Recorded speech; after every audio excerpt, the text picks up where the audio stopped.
be calling on the names of our press people para po magbigay ng kanilang mga katanungan. And simulan na po natin. Actually, we'll be limiting down to 2 questions, pero tingnan po natin. First po, para sa mga katanungan, we have Sir Erwin Ogawa from Anong Ganap.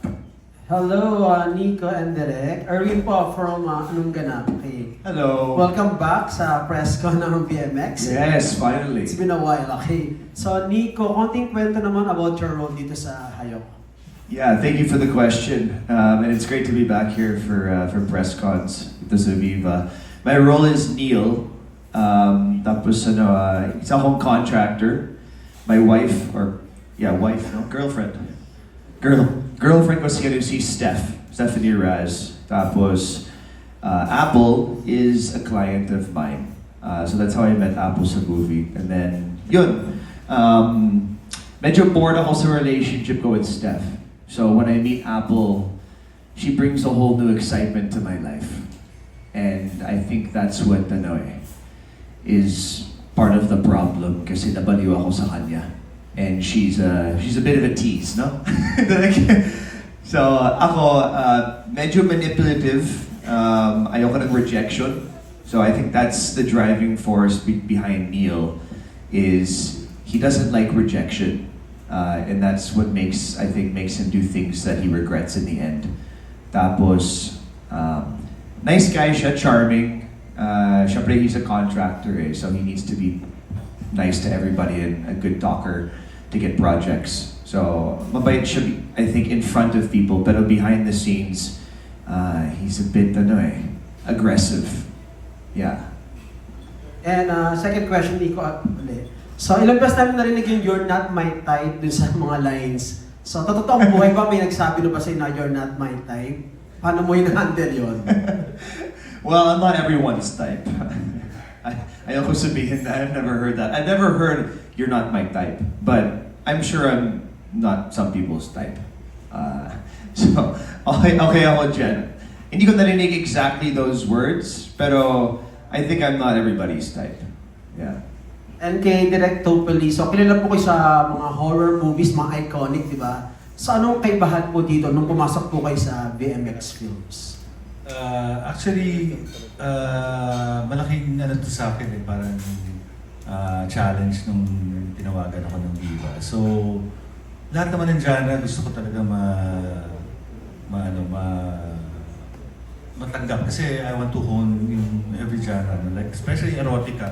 Iba sa akin to So ngayon natututunan ko na and I'm really happy about it.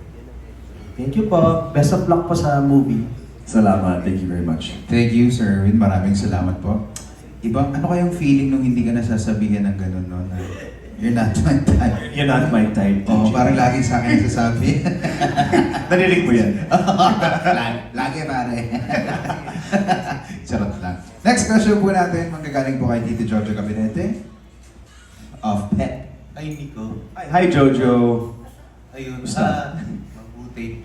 Yung tanong ng lahat dito, kamusta ka na ngayon? Ito yung first press con mo after the controversy. Anong pakiramdam? Which controversy? Kung ano yung nasa isip mo. Ano sinasabi mo? Wala akong alam dyan. Yeah, this is the first time I think I've been in front of the media since the controversy na sinasabi mo. It's a no. I was expecting na baka may questions about that today. I prepared myself mentally when I woke up. And I looked at myself in the mirror. Baka may questions about that. But okay lang. It's been great. Tuloy ang laban. The show must go on. Things happen. That happened. Pero that doesn't mean I'm stopping or giving up. Again, it's a no. It was an unfortunate circumstance, to say the least. Pero it feels great to be in front of the press again and doing press cons again for Viva. But in all fairness, ikaw yung may pinakamagandang feedback tungkol sa interview sa ni Boy Abunda. Yes, I interviewed. Thank you, Jojo. Yeah, nag-interview ako kay Boy Abunda and he's really a great interviewer. So parang I felt like it was a safe place for me to talk about the scandal. Just say it. To talk about the scandal, that I was able to explain it, just to explain what exactly happened. walang sugarcoating, walang beating around the bush. Diretso ako sa point eh. Kasi, para sabihin ng totoo, I don't want to spend the whole press con talking about this kasi yung focus natin is the film. But the law was broken na videohan ako sa moment yan without my knowledge. So I just wanted to explain it in a very factual way. And being someone that didn't do anything wrong, I felt like I was able to explain that message kay Boy Abunda ng maayos. Okay, thank you. Going back to the movie, ano yung pagkakaintindi mo sa title na Hayok? Tapos, sino dito sa movie yung Hayok? Sino ba direct? Parang si Apple.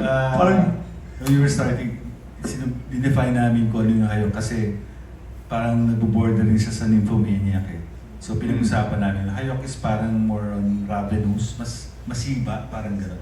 So, dito, yung si Apple, hindi siya yung hayok, pero ano siya, picky siya. Hindi siya, hayok I think is not, parang namimili pa rin siya ng partner. So, but ano lang siya, she's really into sex, gano'n. And then, eventually, nagkaroon ng twist in the end. Direct ikaw rin ang sumulat ng story. Hindi po. Si Eric Castro. Kamusta mo naman po yung, kayo po yung pumili ng mga artista? Hindi naman, but si Boss Vic, pero I'm really fortunate na magagaling itong mga actors ko. Especially si Nico na tinutulungan niya ako sa mga positions. ano maganda. And then si Apple also is very, really good at sa acting. Thank you, Direk. Thank you, Nico. Thank you, Jojo. Salamat po, Tito Jo. Thank you very much. Okay lang, wala na raw magtatanong tungkol doon sa amin. Wala na. Salamat po. Alright, tuloy po tayo from LSFM, Sir John Fontanilla. And congratulations, Direk Nico. Nico, Thank you. my question is, ikaw ba nangangarap ka din makatawid ng mainstream? Like yung ibang mga sexy actors na nag-start din sa pagpapasexy and then later on, kinilalang aktor. I view it differently kasi I don't view it as something that I have to, I have to jump to mainstream. I view myself as an actor. Kaya, when people ask, or say na Viva Max actor ako, sinasabi ko ng actor ako. Kasi ginagawa kong Viva Max films, pero I also do mainstream, I also do films outside of the Philippines. So parang, I just want to be in the craft of acting. I'm not picky sa, gusto ko mag-mainstream, I'm not gonna do VMX anymore. This is a genre of film, eh? It's like you said, erotica. Eh? So parang, for me, I don't really, I'm not super picky. Basta maganda yung kwento, magaling yung director, maganda yung storytelling. Those are the important things to me. Meron akong mainstream project this month, actually until July, we're shooting. Hindi ko pwedeng sabihin yung title, but it's a really big project and I'm really blessed to be a part of it. And it's mainstream talaga. So with that being said, yeah, gusto ko mag-crossover sa mainstream and I want to do more mainstream projects. Pero I don't close my doors to these types of projects kasi if I like the role and I like the story and I like the director, bakit hindi? Kasi I don't understand yung mga artists that limit themselves. We're actors eh. We're supposed to be able to do all types of different roles. When I wanted to be an actor in the beginning, when I was 19 years old, that's yung goal ko, is to do a bunch of different roles. If it's a BL series, okay lang. Because that's a different type of genre, different type of role. Erotica, mainstream. So those are all different categories. Now, I would like to be a part of still. And I think parang it's siguro a stigma dito sa Pinas na, okay, if you do mainstream, hindi pwedeng mag-bold.